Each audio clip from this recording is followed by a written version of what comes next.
बार्शीचे आमदार दिलीप सोपल यांच्यावर गुन्हा दाखल केल्यामुळे राष्ट्रवादी काँग्रेसने तहसील कार्यालयासमोर केले धरणे आंदोलन। बार्शीचे आमदार दिलीप सोपल यांच्यावर गुन्हा दाखल केल्यामुळे राष्ट्रवादी काँग्रेसने तहसील कार्यालयासमोर धरणे आंदोलन करण्यात आले। बार्शीचे आमदार दिलीप सोपल यांच्या विरोधात बाजार समितीतील अपहार प्रकरणी गुन्हा दाखल केल्यामुळे राजकीय सूडबुद्धीने व खोटा गुन्हा दाखल केल्याबद्दल राष्ट्रवादी काँग्रेसने तहसील कार्यालयासमोर धरणे आंदोलन केले। बार्शी तालुक्यातील कार्यकर्त्यांनी भाजप सरकारचा निषेध केला। त्यावेळी अनेक मान्यवरांनी आपले मनोगत व्यक्त केले।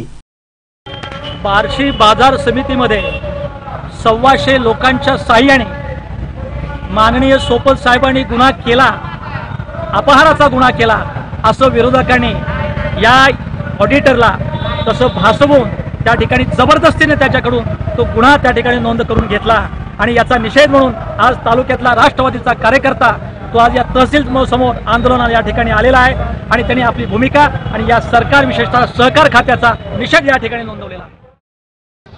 आदरणीय आमदार दिलीपरावजी सोपल साहेब यांच्या विरुद्ध राज्य सरकारमधल्या एका सहकार मंत्र्यानं दबाव आणून शासकीय यंत्रणेवर ओढून ताणून लेखापरीक्षणाच्या आधारे जो गुन्हा दाखल केलेला आहे, वास्तविक पाहता लेखापरीक्षणाच्या आधारे गुन्हा दाखल करणं ही गोष्टच सहकार खात्यामध्ये दुर्मिळ अशी गोष्ट आहे।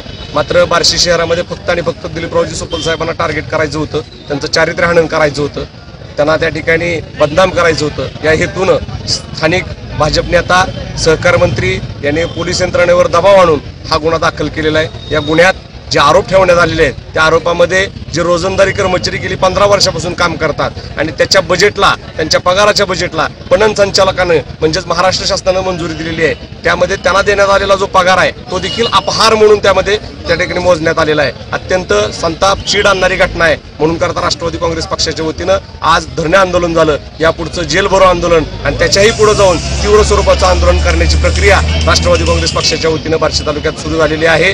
खोटा गुन्हा रद्द होईपर्यंत हे आंदोलन चालू राहणार आहे।